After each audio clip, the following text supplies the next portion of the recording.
Hello বন্ধুরা, Arpita daily blogger কুইনে সবাইকে স্বাগত জানাই। কেমন আছে সবাই?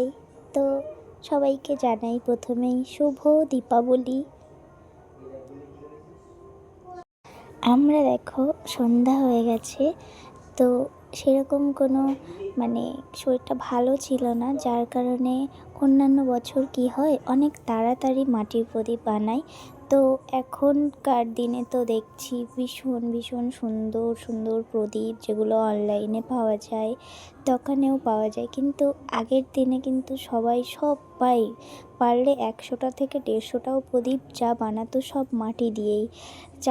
চারটে কোনা, 3টে কোনা বা একটা প্রদীপ সুন্দর করে করে মাটির প্রদীপ বানাতাম। আগে একটা কুলো পুরো ভর্তি হয়ে যেত। তো দেখো আমার এই যে মাটির প্রদীপ কিছুটা আমি ভিজিয়ে রেখেছিলাম এখানে। তো মা বলল যতই মা মাটির প্রদীপ কেনা পোড়ানো মাটির প্রদীপ থাক না কেন, এখানে কাঁচা মাটির প্রদীপ বানিয়ে দিতে হয়। সেই জন্য আমি সন্ধ্যাবেলা গিয়ে মাটি এনে তারপরে প্রদীপগুলো করে দিয়েছি। মাকে বললাম, মা এবার তুমি একটু প্রদীপগুলো ঠিকঠাক করে পলতে দিয়ে তেল দিয়ে ঠিক করে দাও। তার জন্যে মা এখানে সব প্রদীপগুলো সুন্দর করে সাজিয়ে নিয়েছে। আজকে তো 14 প্রদীপ জলে ভাসাতে হয়, তার জন্য দেখো নিচে একটা ছোলা কাঠ দেওয়া হয়েছে যেটা ভেসে থাকবে। এর আগে তক্তা দেওয়া হতো, কিন্তু তক্তাও না মাঝে মাঝে জল উঠে যায় কানাতে বা ভিজে যায়, যার কারণে জ্বলতে চায় না। তার জন্য ছোলা কাঠটা বেশি ভালো হয়, পুকুরে দেওয়া হয় তো তার জন্য। এবার এটাই আমরা প্রত্যেক বছর দিয়ে থাকি, ছোলা কাঠ বেশি ভালো হয়।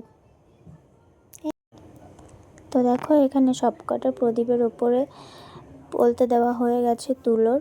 আর এবারে মা সবকটা ভর্তি ভর্তি করে সর্ষের তেল দিয়ে নিচ্ছে। তোমরাও কারা কারা 14 প্রদীপ আজকে দিয়েছো অবশ্যই জানিও। আমাদের তো প্রত্যেক বছর দেওয়া হয়। আজকে 14 প্রদীপ আর 14 শাক খাওয়া হয়েছে। কে কে 14 শাক খেয়েছো সেটাও অবশ্যই বলো।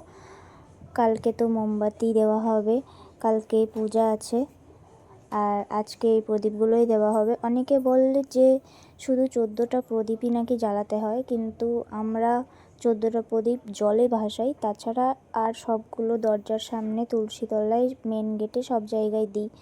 জানি না কি নিয়ম, মা বলছিল কে নাকি বলেছে শুধু 14টা প্রদীপই দিতে হয়। তো আমি মাকে বললাম, মা যেটা প্রত্যেক বছর হয়ে আসছে সেটাই হবে। তো মা বললো চল ঠিক আছে, তোর যেটা ভালো মনে হয়। সেই জন্য দেখো মা এখানে একটা ধূপ দিয়ে প্রথমে সব কিছু ধরানোর চেষ্টা করছিল, কারণ প্রদীপগুলোতে মা এত ভরে ভরে তেল দিয়ে ফেলেছে যে প্রদীপগুলো তুলে নিয়ে, একটা প্রদীপ তুলে নিয়ে সব কটা ধরানো সম্ভব হচ্ছিল না। তো এখানে মা ধূপ দিয়ে ধরাচ্ছিল। তো ধূপটা দেখো প্রবলেম হচ্ছে ধরাতে, কারণ ধূপে করে তো ওরকমভাবে অতটাক্ষণ আগুন থাকে না, যার কারণে ধূপটা বেশি বেশি পুড়ে যাচ্ছে, কিন্তু জ্বলছে না সেরকম। তো মা বললো এটাতে হবে না, তুই একটা মোমবাতি নিয়ে আয়। তো আমি তার কারণে ছুটে এসে একটা মোমবাতি নিয়ে আসলাম। এবারে মোমবাতিটাতে করে জলদি হয়ে যাবে, কারণ মোমবাতিটাতেই হতো, কেন যে বোকার মতো ধূপটাতে গিয়ে করতে গেলে কে জানে। যাই হোক, মোমবাতিটা দিয়ে এক এক করে সব প্রদীপগুলো এবার ধরিয়ে নেব। দেখো এক সারিতে যখন প্রদীপগুলো দেওয়া হচ্ছে, জ্বলছে, কতটা সুন্দর লাগছে দেখতে। এই রীতি রেওয়াজগুলো খুব দারুণ লাগে। আর যখন পুকুরে দেওয়া হয় না বন্ধুরা, দারুণ দেখতে লাগে। সবার প্রত্যেকের পুকুরে দেখি ভেসে আছে। হ্যাঁ, জানি না এটা শহরের দিকে হয় কি না। শহরের দিকে তো দেওয়ার জায়গা নেই, হয়তো বাড়ির সামনে এরকমই। শহরে চুনি বাল্বের ব্যাপারটা বেশি, কিন্তু এগুলো গ্রামেই হয়। আলাদা একটা সৌন্দর্য, আলাদা একটা রীতি রেওয়াজ, নিয়ম মানা, যেটা দারুণ লাগে।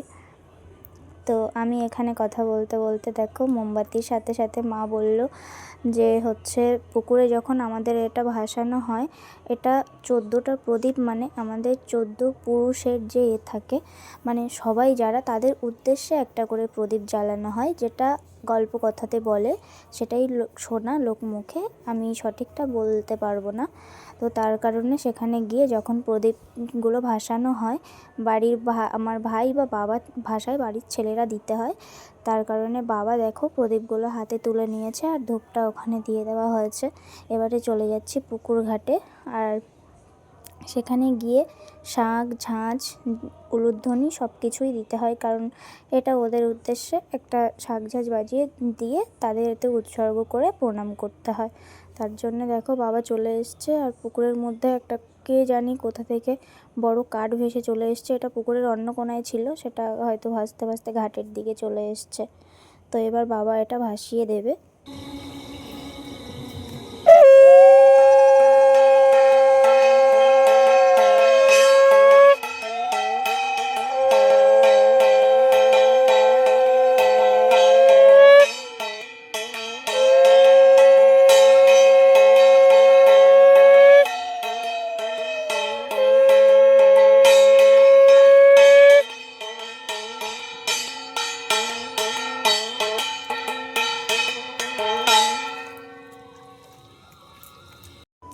আর এদিকে পরের প্রদীপগুলো জ্বালাতে চলে এসেছি, কারণ সেগুলো এবারে একটা ঠাকুর ঘরে মা লক্ষ্মীর সামনে দেব। আর এগুলো সব ঘরের চারিদিকে করে দিতে হবে, তার জন্য এগুলোও পরপর সাজিয়ে নিয়েছি। তো চলো ঠাকুর ঘরটার মধ্যে যাই, গিয়ে সেখানে আমাদের মা লক্ষ্মী আছে, তার সামনে একটা প্রদীপ দিই। মা, তুমি সবাইকে ভালো রেখো, সুস্থ রেখো। আর যাই কিছু করো, আমি বলবো না যে আর্থিক সম্পদ ভরে ভরে দাও, বাট আমার বাবার ঋণ মুক্ত থেকো, এটাই রেখো চাইবো। তো দেখো এখানে তারপরে আস্তে আস্তে আজকের দিনে মানে সবাই কত সুন্দর সাজে, শাড়ি পরে, দিওয়ালির কত রিলস করে, যেটা আমি একদমই করতে পারিনি, কারণ আমার শরীরটা ভালো ছিল না। তো যাই হোক, একটু হলেও যখন প্রদীপগুলো জ্বাললাম খুব ভালো লাগলো, কেন জানি না মনে হলো নিজেকে একটু দেখাই। মানে প্রদীপের শিখাগুলো এত সুন্দরভাবে জ্বলছে। আর এই দেখো, যেটা আমরা কিছুক্ষণ আগে দিয়ে এসেছি, আধ ঘন্টার মধ্যে সে ভেসে ভেসে অন্যদিকে চলে গেছে সরে। তো যেখানেই থাকুক জ্বলছে, এটা দেখে খুব ভালো লাগছে। তো দেখো এক এক করে আমি নতুন ঘরে সিঁড়ির মধ্যে দিয়ে দিয়েছি, জানালাতে দিয়ে দিয়েছি, দেখতেই পাচ্ছ। ঘরের মধ্যে অলরেডি বাঁশ টাশ দিয়ে ঠিকও দেওয়া আছে, কারণ ঘরের ভিতরে তো ঢুকতে পারবো না, কাজ হচ্ছে। আর এদিকে আমার ঘরের দরজায়, মেন গেটের দরজায়, আর এইখানে একটা 4 কোনা একটা প্রদীপ দিয়েছি। সিম্পল সাদামাঠা করাই আছে, সেমন কিছু করিনি, কারণ প্রদীপগুলো হাফ আমি রেখে দিয়েছি, সব প্রদীপ জ্বালাইনি। মা বলল মোমবাতি জ্বালাবে, মোমবাতিটা না দেখতে বেশি ভালো লাগে প্রদীপের থেকে। যাই হোক, প্রদীপও ভালো লাগে যদি সেইভাবে দেওয়ার মতো জায়গা থাকে বা সেরকমভাবে দেওয়া যায়। এবছরে সেরকম কোনো কিছুই শরীর ভালো ছিল না বলে করা হয়নি। তো এখানে চুনি বাল্ব 2 বান্ডিল মতো ছিল, জাস্ট সেগুলোই বাবা একটু তুলসী গাছে মরিয়ে দিল। আর এইদিকে তুলসী তলায়ও দেখো কটা প্রদীপ দেলে দিয়েছি, জানালাতে দিয়েছি। আর এই যে দূর থেকে দেখো, এই যে সিঁড়িতে দিয়েছি নতুন ঘরের, আর জানালাতে দিয়েছি। আর এটা হচ্ছে একদম আমাদের রাস্তা থেকে ঢোকার সময়, তোমাদেরকে একটু দেখাচ্ছি যে কেমন লাগছে, মানে দূর থেকে দেখতেই, ঢোকার থেকে এই যে এরকমটা লাগছে। সিম্পল সাদা মাঠার মধ্যে আমাদের দিওয়ালির আগের দিন, মানে ভূত চতুর্দশীতে এই প্রদীপ আমাদের এমনভাবেই সাজানো হয়েছে। আর এই যে কিছু চুনি বাল্ব দেওয়া হয়েছে এখানে। আর এই যে দেখো কটা প্রদীপ রেখে দিয়েছি, বলছি তুলো সমেত কটা রেখে দিয়েছি, সবগুলো জ্বালাইনি। তো সবাই ভালো থেকো, হ্যাপি দিওয়ালি, টাটা।